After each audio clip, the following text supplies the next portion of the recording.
I used to be one of those people, like, I got nothing to hide, I'm just a student, but I was very wrong. They're targeting everyone. As long as you're going out of your house, you're being surveilled. In Xinjiang, in northwestern China, 13 million Turkic Muslims are already enduring extraordinary suppression at the hands of the Chinese government.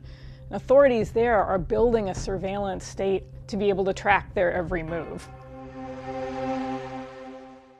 Across the northwestern province of Xinjiang, an estimated 1 million Chinese Muslims have vanished into a vast network of detention centers for what China calls re-education. The region is now under what's probably the most intense government surveillance in the world. Every 200 meters would have a police checkpoint. And then on top of that, there are all these checkpoints at public places wherever you go. If you're Uyghur, they stop you. They would just say, "Where's your ID? I want to check your ID." They would punch in the ID number and then they would see everything about you.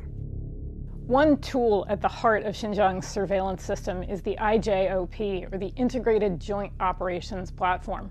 The IJOP has an app that's used by police and government officials to track extraordinary amounts of personal information about individuals, ranging from their religious habits to their blood type.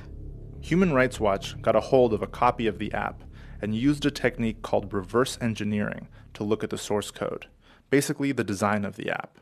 This is what it looks like when an officer pulls up an individual's profile. They enter the person's name, ID number, ethnicity, and then the officer takes a photo of the person's ID card to see if that matches the person's face.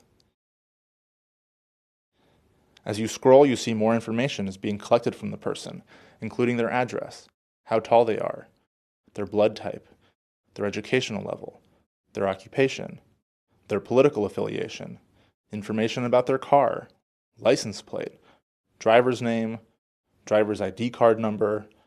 On its surface, most of this information looks like standard fare for police, but as we dig deeper into the app, we can see that ordinary, routine legal behavior is being treated by authorities as suspect. This is what it looks like when the IJOP system has flagged someone whose phone number the system has lost track of. The IJOP system sends an alert to government officials to go and investigate the reason why that phone number has gone missing, and note if this person is suspicious and requires further investigation. Or here's another example.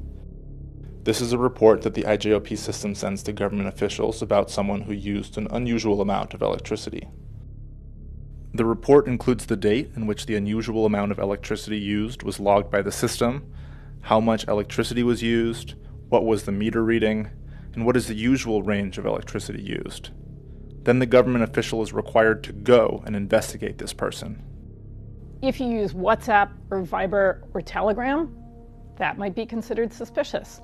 If you go out the back door of your house instead of the front, the police might turn up to investigate.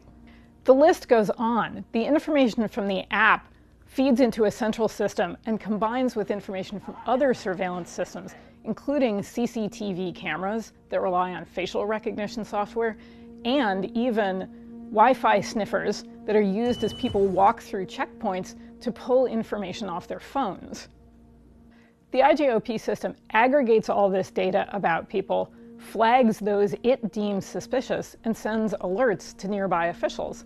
These dubious criteria are being used to identify large numbers of people, many of whom are then arbitrarily locked up. In total, I spent about a month in different jails. I wasn't officially accused of anything or charged with anything.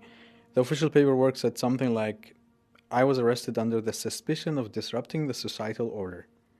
Then after that, I was basically under house arrest, because they marked my ID card.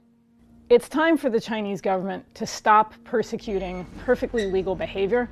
It's time for the Chinese government to end its repression of Turkic Muslims in Xinjiang, and it's time for it to dismantle this surveillance state.